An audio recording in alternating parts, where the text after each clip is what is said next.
ఏంటి ఏదో స్కిట్ అన్నారంటగా? మేము రిలాక్స్ మూడ్ లో ఉన్నాం, రిహార్సల్ చేసే మూడ్ లో లేం. రెమ్యూనరేషన్ వద్దా? దక్కేది ఎప్పటికైనా దొక్కుతుంది, దక్కనది ఎప్పటికీ మీకు దక్కదండి. ఇదేనండి మా స్కిట్ టైట్లో. మొదలెట్టండి. రే తిర్రు, ఏట్రా ఇదే నా వైఫ్. ఎలా ఉంది? చాలా చిరాగ్గా ఉందిరా. అయినా ఇంత అందమైన కోట నీకు ఎలా పడిందా? కావాలి అదే ఆ కుళ్ళు, ఆ రియాక్షన్ నాకు కావాలి. రేపు పొద్దున్న నా అందమైన పిల్లాన్ని రోడ్డు మీదకి ఎలా తీసుకెళ్తుంటే నీలాంటి ఎదవలు ఇచ్చే కామెంట్లు, రియాక్షన్లు, అదేరా మన kick kick too. Hello hello uncle, ఆఫీసులోనే ఉన్నారుగా? ఆఫీసులోనే ఉన్నాను రా. బాగా బిజీగా ఉన్నారేంటి? బిజీగానే ఉన్నాను. ఓ గంట దగ్గర రారు కదా? రాను రా. కాంపతీసి 2 గంటల్లో వచ్చేస్తారేంటి? బిజీగా ఉన్నాను, రాలేనని చెప్తున్నా కదా. అయితే సాయంత్రం దగ్గర రారన్నమాట. సాయంత్రమే వస్తాను. ఎందుకు, నీ ప్రాబ్లం ఏంట్రా? అంకుల్, మీ ఆవిడ ఇంట్లోనే ఉందా? ఇంట్లోనే ఉంది. థ్యాంక్స్ అంకుల్, ఉంటాను, బాయ్. హలో ఒరే, అసలు ఇంతకీ ఫోన్ ఎందుకు చేసావు? మా ఆవిడ ఇంట్లోనే ఉందా అని నన్ను ఎందుకు అడిగావు? అది ఇంట్లోనే ఉందనేసరికి థ్యాంక్స్ అంకుల్, ఉంటాను, బాయ్ అని ఫోన్ ఎందుకు పెట్టేశావు? అసలు నీ ఇంటెన్షన్ ఏంట్రా? ఈ టెన్షన్ తో ఆఫీస్ లో వర్కే చేయలేకపోతున్నాను. చెప్పరా రే. Super super. నాను 2 గొంతుల కోసం ఫోన్ చేశాను, ఆన్సర్ దొరికింది. ఉంటాను అంకుల్, సాయంత్రం దగ్గర రారుగా, బాయ్. ఈడు మళ్ళీ ఫోన్ పెట్టేశాడు.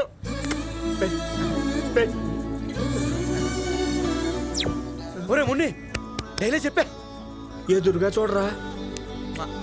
పెట్టుకున్నాడు. హలో, పెట్టుకున్నాడా పెట్టేశాడా? క్లారిటీ కావాలి ఇక్కడ. ఈడేట్రా మనం చేసే స్కిట్ కి లైవ్ లో కరెక్ట్ అయిపోతాడు. మరి ఇందాక నుండి చెప్పేది రేయ్, నాటకం మంచి రసపట్లో ఉండగా మధ్యలో ఆపేసి సోది వ్యాపారాలంట్రా. ఏమైందిరా మీకు? ఏడు చేద్దాంరా, స్కిట్ అర్ధాంతరంగా ఆపేద్దాం. రేయ్, అడిగేది మిమ్మల్ని, క్లైమాక్స్ ఏంటి? క్లైమాక్స్ ప్రేక్షకులకే వదిలివేయమైనది. ఏంట్రా ఎటకారమా? అలా ఎలా కుదురుద్ది? Please sir. చిచ్చి, ఎలాండే?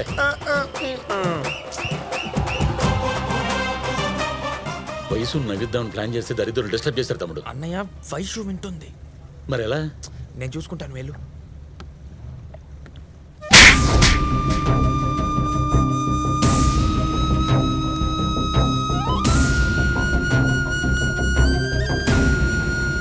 తమ్ముడు, ఎందుకురా జంప్ మీద కొట్టించుకున్నావు? తమ్ముడు అన్నావు కదా అన్నయ్య, ఏమిచ్చి నీ రుణం తెచ్చుకోమంటావు? కొంచెం టైం ఇయ్యి అన్నయ్య. నువ్వు మూడ్ ఆఫ్లో ఉన్నట్టున్నావు. నేను కూడా ఎమోషనల్గా డిస్టర్బ్ అయ్యాను. ఓ పావుగంట పడుకుని వస్తాను.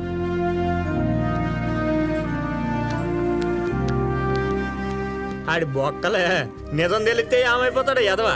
అయినా నువ్వేటి బ్రదరు, పోయి ఆడిపిల్లాన్ని గోకావు. పోనీ వర్కౌట్ అయిందా అంటే రివర్స్ లో చెంప పగల కొట్టింది. బాగా వైలెంట్ గా రియాక్ట్ అయింది భయ్యా. తను కరెక్ట్ గానే రియాక్ట్ అయింది బ్రో. నేను చేసిన దాంతో పోలిస్తే తను చాలా కూల్ గా రియాక్ట్ అయింది. అంటే మీ ఇద్దరికి ఇంతకు ముందే పరిచయం ఉందా? పెద్ద పరిచయం లేదు కానీ ఏదో పెళ్లి చేసుకుందాం అనుకున్నంత పరిచయం ఉంది. మా ఫస్ట్ మీటింగే చాలా విచిత్రంగా జరిగింది తెలుసా.